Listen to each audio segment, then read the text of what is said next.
Assalamualaikum warahmatullahi wabarakatuh. Selamat pagi. Om Swastiastu, Namo Buddhaya, salam kebajikan. Halo teman pemilih, selamat datang kembali di podcast KPU Kabupaten Barito Timur. Bincang santai tapi bermakna.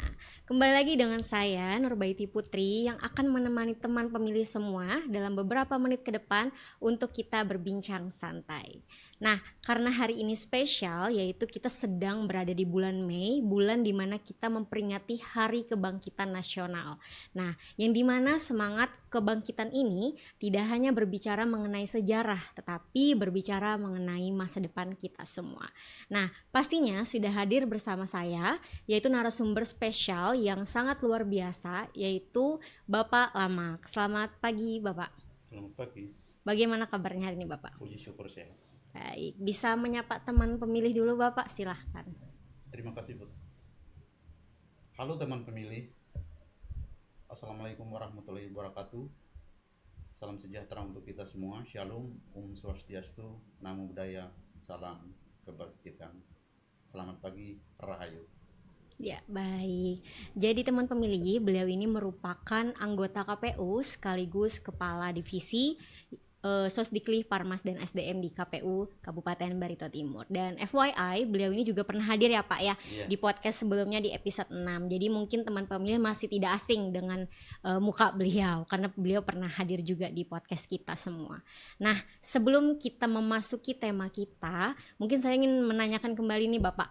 Bapak sekarang kesibukannya apa Bapak selain anggota KPU Bapak? Silahkan. Terima kasih, Bu. Untuk saya pribadi, kesibukan di luar bertugas sebagai anggota KPU, kita kerja di rumah dan juga ada di sela waktu ngantor, ada waktu luang kita pergi ke kebun, ke ladang. Itu memang salah satu hobi atau tugas kita dulu sebelum di KPU. Itu. Jadi ada kebun Pak ya. Iya. Jadi beliau ini merupakan anggota KPU yang aktif juga di Sosdikli Parmas dan SDM, dan beliau juga terjun langsung ya Pak ya. Kalau sosialisasi ke sekolah ya Pak ya. Iya, Nah betul. sekarang juga lagi sibuk ya Pak sosialisasi ke sekolah atau ada ke kelompok marginal atau rentan sebagainya Pak? Terima kasih, Bu. Di luar kita secara formal ke ke anak-anak sekolah, khususnya pemilih pemula, kita juga di masyarakat itu kadang-kadang kita waktu ke tempat acara, baik itu tempat orang kawinan, baik itu ke tempat orang kematian dan sebagainya, kita sambil bincang-bincang juga masalah kepemiluan kepada masyarakat. Seperti contoh kemarin saya ke tempat orang kematian di desa Paku. Di situ saya ada bincang sama kepala desa, khususnya waktu kita cuktos kemarin, kan ada menemukan di lapangan itu banyak warga kita yang meninggal itu belum mendapatkan surat keterangan meninggal dari kepala desa. Akta kematian Pak ya? Surat keterangan. Oh, surat keterangan. Surat keterangan dari kepala desa ini dasar mereka dukcapil mengeluarkan akta kematian. Itu salah satunya kita bincangkan di masyarakat kemarin. Gitu. Jadi beliau langsung turun langsung untuk melakukan sosialisasi tidak hanya ke sekolah tapi juga langsung ke masyarakat. Nah, langsung saja ini kita masuk ke tema kita, yaitu hari ini cerdas memilih, cerdas membangun, refleksi Hari Kebangkitan Nasional untuk masa depan Barito Timur. Nah, ini hari ini kan tanggal 20 Mei ya Bapak ya, yaitu merupakan tonggak lahirnya kesadaran berbangsa. Nah, kalau kita tarik konteks sekarang, menurut Bapak sendiri apa sih dan bagaimana sih Bapak memaknai kata kebangkitan tadi di tengah gempuran era digital dan dinamika politik modern saat ini? Silahkan Bapak. Terima kasih. Berkaca dari sejarah, tahun 1908 ada perkumpulan Budi Utomo yang didirikan oleh Dr. Sutomo, yaitu di sekolah kedokteran namanya Stopia. Itu waktu penjajahan Belanda. Nah, dari situ kita menarik kesimpulan bahwa pada masa itu generasi muda sudah bisa berpikir, loh, kenapa bangsa kita sampai kayak gini? Kemudian kesenjangan sosial dari orang luar sama kita pribumi. Itu adalah salah satu tunggak sejarah bangkitnya kebangkitan khususnya kepada kaum kita pribumi. Kemudian yang kedua juga perlu saya sampaikan, di masa itu anak-anak muda itu sudah apa ya? Sudah tergerak hatinya melihat keprihatinan khususnya kita pribumi. Karena apa saya katakan demikian? Contoh, misal kedudukan di suatu organisasi atau jabatan, kita kaum pribumi itu memang di bahasa kasarnya itu dianaktirikan oleh kaum si penjajah itu tadi. Maka dari situlah bangkit semangat anak muda kita waktu itu untuk mendirikan perkumpulan Budi Utomo. Itu salah satunya. Itu merupakan sejarah singkatnya ya Pak ya, adanya kebangkitan nasional. Nah, menurut pandangan Bapak sendiri kalau kita kaitkan di era modern yang sekarang, khususnya untuk generasi muda, itu apa sih Bapak memaknai kebangkitan tersebut Bapak? Sebenarnya kalau kita kaitkan zaman sekarang, makanya anak-anak muda sebenarnya harus berkaca kepada generasi kita zaman dulu. Mereka bisa memikirkan 10, 15 atau ratusan tahun ke belakang, ke depannya itu mereka bisa pikirkan. Sementara anak muda kita saat ini, mereka itu kayaknya hampir lupa apa sih makna dari perkumpulan Budi Utomo itu dulu. Jadi anak muda sekarang ini salah satunya di era digital, mereka itu apa ya namanya istilahnya, hampir terbuai dari modernisasi khususnya pengaruh-pengaruh luar. Padahal sebenarnya budaya yang harus mereka kembangkan itu adalah budaya leluhur atau budaya produk lokal. Itu salah satu sebenarnya harus mereka angkat ke permukaan supaya bangkitnya kesadaran khususnya generasi muda kita kepada sejarah-sejarah yang pernah mereka pelajari atau pernah mereka lihat di buku-buku sejarah. Oke, luar biasa Bapak. Jadi sebenarnya kalau kita kaitkan dengan generasi muda dan era digital saat ini, dan sebenarnya zaman sekarang tuh lebih mudah ya Pak ya. Dengan era digital saat ini kita bisa men-search, tinggal di Google dimanapun sudah luas ya Pak ya, terkait sejarah Pak, ataupun apa sih yang perlu kita lakukan sebagai generasi muda untuk membangkitkan, bukan hanya kita sekedar membangun, tetapi juga kita sadar teknologi itu dapat berperan penting untuk masa depan yang akan datang. Nah, jika kita kaitkan lagi nih Pak dengan tema kita hari ini, kenapa sih kesadaran untuk memilih dengan cerdas itu diletakkan sebagai langkah pertama kalau kita mau merefleksikan Hari Kebangkitan Nasional?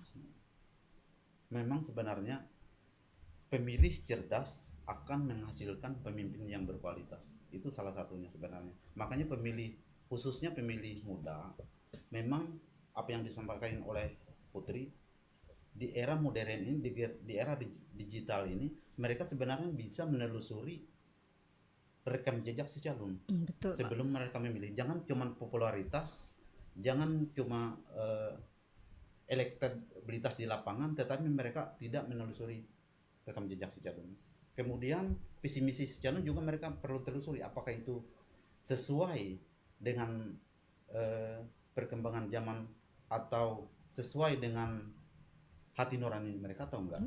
Itu salah satu sebenarnya yang dimudahkan kepada generasi muda, khususnya generasi milenial dan generasi Z yang dimudahkan oleh perangkat atau media yang ada teknologi yang saat ini ya Pak ya. Betul sekali. Jadi cerdas memilih itu adalah bentuk nyata nasionalisme kita ya Pak ya, untuk memastikan cerdas membangun itu bisa terwujud khususnya di daerah masing-masing dan bisa khususnya di Kabupaten Barito Timur sendiri. Nah, sekarang kalau kita berbicara mengenai Gen Z dan milenial, tadi kan Bapak ada menyinggung Gen Z dan milenial nih. Sebagai generasi yang lahir dan besar dengan teknologi yang pesat saat ini, berbicara mengenai pemilih muda ini Bapak, bagaimana sih memastikan suara mereka ini tidak hanya sekedar angka, tetapi berdampak juga buat masa depan bangsa? Karena kan yang seperti kita ketahui masih banyak nih khususnya generasi muda yang apatis atau cuek terhadap pemilu. Silahkan Bapak.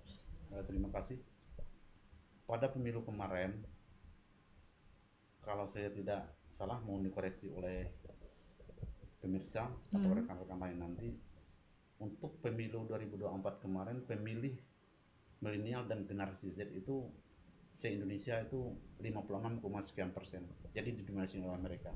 Nah, untuk itu sebenarnya mereka itu bukannya apatis, tetapi kurangnya mereka memahami apa sih politik itu sebenarnya. Makanya itu salah satu sebenarnya tugas kita sebagai penyelenggara untuk mengedukasikan mereka, politik itu sebenarnya bukan kotor, bukan kejam, tetapi politik ini membawa kita untuk berpikir secara kritis kepada si calon tersebut, atau berpikir secara kritis untuk membangun bangsa dan negara kita. Salah satunya kita sebagai penyelenggara itu harus meningkatkan literasi politik supaya tidak apatis.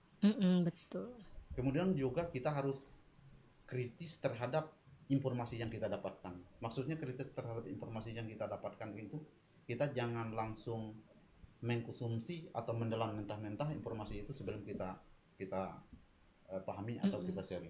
Di cross check terlebih dahulu Pak ya. Jadi kalau kita menerima informasi Kak, kita harus meng-cross check terlebih dahulu, jangan asal sebar aja Pak ya. Karena kan sekarang banyak sekali ya Pak ya berita disinformasi atau hoax Pak ya. Apalagi anak muda sekarang sangat mudah menelan mentah-mentah gitu. Jadi untuk generasi muda dan untuk semuanya juga, kalau kita menerima informasi lebih baik kita cross check terlebih dahulu apakah informasi ini valid atau tidaknya Pak ya. Kemudian juga Put, sebenarnya di medsos ini bukan cuma ruang kita hiburan, tetapi di situ kita bisa juga menselipkan di medsos itu. Salah satunya ada kita masukkan ruang gagasan sebenarnya. Itu salah satu betul, yang dimudahkan sekarang itu kepada kaum generasi. Jadi tidak hanya kita menonton hiburan aja, tapi kita juga mendapatkan informasi, pelajaran juga Pak ya. Jadi tergantung kitanya aja sih men-searchnya apa, jangan hanya buka TikTok yang viral-viral yang gitu aja Pak ya, tapi kita juga bisa menyelipkan sedikit informasi-informasi yang pastinya valid. Nah, berarti peran dari generasi muda tadi itu sangat krusial ya Pak ya untuk pemilu yang sebelumnya. Nah, semoga di pemilu yang akan datang ini lebih banyak lagi Pak ya dari partisipasi masyarakatnya juga. Nah, jadi kalau kita berbicara mengenai pemilih pemula tadi, seberapa penting sih menurut Bapak peran mereka ini dalam menentukan arah kebangkitan bangsa, khususnya Barito Timur dalam 5 tahun ke depan Bapak? Apa yang saya sampaikan di muka tadi memang sangat penting. Karena apa? Di Barito Timur ini kemarin juga pemilih muda itu khususnya dari generasi milenial dan Gen Z itu kemarin itu 30 berapa persen ya dari 100 itu didominasi memang oleh mereka juga kemarin tuh. Oh, di Barito Timur ini Pak ya. Makanya apa yang saya sampaikan tadi itu, generasi muda ini kan kalau kami lihat di lapangan memang mereka sudah sedikit terbuka ya ke bahasa politik itu tadi, sedikit terbuka. Kalau kita misal menyampaikan di lapangan itu kepada mereka, khususnya waktu yang baru-baru kemarin kita kan di mana SMA Banua 5. Iya, Banua 5 kan yang terakhir. Apa itu demokrasi, apa itu politik, dan sebenarnya mereka sangat antusias dan mereka menyambut baik bahwa itu memang suatu hal baru ya Pak hal ya. baru atau suatu pelajaran untuk mereka ke depannya. Jadi antusias dari pemilih pemula juga sangat besar Pak ya. Jadi kalau kita berbicara tentang pemilih pemula pastinya tidak jauh-jauh dari literasi Pak ya. Nah, kalau kita kaitkan nih dengan literasi, menurut Bapak apa sih yang perlu kita bangkitkan khususnya dari sistem pendidikan ataupun mungkin pola pikir masyarakat kita soal politik saat ini, khususnya boleh di Kabupaten Barito Timur Bapak, silahkan. Sebenarnya literasi itu kalau saya nggak salah itu ada 6 jam literasi. Sebenarnya yang tetap kita kembangkan di Barito Timur ini atau kita edukasikan kepada masyarakat, khususnya di kehidupan sehari-hari, itu adalah pertama literasi digital. Karena apa? Karena kita memang harus memahami perangkat yang ada yang kita pegang ini untuk melihat informasi yang ada. Kemudian juga literasi budaya dan kewargaan. Ini salah satu kunci sebenarnya. Literasi budaya dan kewarganegaraan ini, karena apa? supaya kita mengingat gimana para pejuang kita dulu atau generasi yang sebelumnya itu mereka memang masih memelihara sifat musyawarah untuk mencapai mufakat, kemudian sifat gotong royong sangat melekat pada mereka. Sementara anak-anak muda sekarang itu kalau kita lihat di lapangan mereka kayaknya masih sibuk dengan dunianya sendiri. Itu memang harus kita kembangkan. Salah satunya adalah literasi budaya dan juga literasi kewargaan. Dan ketiga juga literasi finansial. Literasi finansial ini maksudnya orang dagang sekarang kan sistem online. Kemudian bukan cuma di pasar, tetapi ada di Alfamart, ada di market, minimarket dan sebagainya. Sebenarnya kita harus melihat di situ tuh kalau saya di pasar perbedaan harganya sama di sini perbandingannya ya? Pak ya. Itu salah satu sebenarnya memang juga harus kita kembangkan atau kita sampaikan atau kita edukasikan kepada masyarakat kita Barito Timur. Ada 3 literasi ini tadi. Nah, sebelumnya kan ada literasi digital ya Pak ya. Nah, dari setahu saya di KPU juga ada program literasi digital juga ya Bapak. Nah, literasi digital apa sih Pak yang dari KPU tersendiri Pak? Kalau kita ini, kalau lihat di KPU ini salah satunya literasi digital yang kita anukan, kita ada akun apa ya? E-bulletin. Itu salah satunya. Jadi program dari KPU sendiri yaitu ada e-bulletin Pak ya. Jadi dalam e-bulletin itu ada memuat informasi-informasi ya Pak ya. Soalnya di e-bulletin itu kan memuat informasi baik itu tulisan, baik itu gambar, dia beriringan. Itu salah satunya program. Betul sih, jadi programnya luar biasa juga ya Pak ya, bahwa mungkin zaman sekarang kalau kita cuma membaca atau aja mungkin masih banyak yang malas, maka kami juga menyediakan informasi dalam bentuk gambar. Jadi buat teman pemilih, kalian bisa membaca dan melihat secara langsung apa saja sih kegiatan atau informasi dari KPU tersendiri di e-bulletin, khususnya adanya di website KPU ya Pak ya.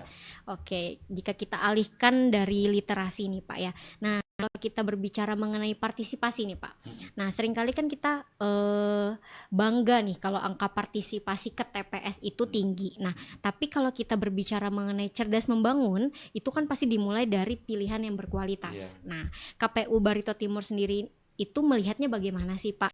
Lalu juga apakah sekedar ramai datang ke TPS ini sudah cukupkah?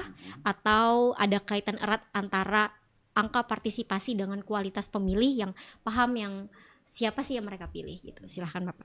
Terima kasih. Sebenarnya ukuran di dalam berdemokrasi itu bukan cuma berapa banyaknya orang yang datang ke TPS, tetapi kualitas dari hasil pemilu itu tersebut atau pilkada itu tersebut. Salah satunya memang kita harus sebagai penyelenggara harus gencar melakukan pemahaman atau sosialisasi kepada masyarakat atau kepada pemilih tentang kesadaran berbangsa dan bernegara, khususnya berdemokrasi. Itu yang pertama. Kemudian yang kedua, apa yang disampaikan oleh Putri, ukurannya bukan cuma datang ke TPS gitu ya Pak. Misal datang ke TPS itu melebihi 80-90%, bukan cuma gitu, tetapi kita sambil lihat apa yang disampaikan di muka tadi itu, kita memilih calon itu bukan karena dia populer, bukan karena dia itu ruang lingkup keluarga kita, bukan cuma dikasih uang, dikasih uang atau secara finansial dia sudah mapan, bukan cuma gitu, tetapi si pemilih ini khususnya kaum generasi supaya mereka itu sadar, mereka sebenarnya harus apa yang saya sampaikan tadi, harus menelusuri rekam jejak orang tersebut atau kemudian juga visi misinya itu sesuai program atau sesuai selera kita atau enggak. Itu sebenarnya salah satu tolak ukur, khususnya kita tekankan itu kepada generasi muda. Karena apa? Karena generasi muda ini mereka yang punya bangsa ini, punya negara ini ke depannya. Kita yang generasi tua-tua ini mungkin 10-15 tahun ke depan sudah kayak barang itu sudah kadaluarsa. Mereka ini yang layak jual nanti udah. Jadi kalau mereka pilih pemimpin yang tidak tidak berkelas atau tidak berkualitas, otomatis pembangunan di daerah tersebut tidak berpengaruh tidak dengan akan, masa depannya Pak iya, ya, masa depan bangsa. itu sebenarnya. Oke. Jadi kalau kita nih berhasil nih Pak mencapai partisipasi yang tinggi sekaligus berkualitas, apa sih dampak nyata yang bakal dirasakan khususnya daerah setempat, khususnya Barito Timur, kalau memang dampak nyata tersebut bakal dirasakan ke depannya Pak? Terima kasih Put. Kita di KPU Kalteng kemarin kan kita ada di Kalteng ini kan ada 14 kabupaten kota. Kita kemarin tuh tingkat partisipasi kehadiran tingkat partisipasi kehadiran KTPS itu di urut 3. Jadi sebenarnya itu bukan tolak ukur bahwa jalannya pilkada atau pemilu daerah itu berkelas atau berkualitas, bukan. Yang pertama, apa yang disampaikan tadi itu cuman di Bartim untuk kemarin tingkatnya tinggi, berarti kita itu ada tenar sedikit di wilayah Kalteng, bukan cuma itu. Sebenarnya dari situ kita bisa ambil kesimpulan bahwa masyarakat Barito Timur itu betul-betul sadar, betul-betul menyambut baik perhelatan pemilu atau pilkada di daerah mereka masing-masing.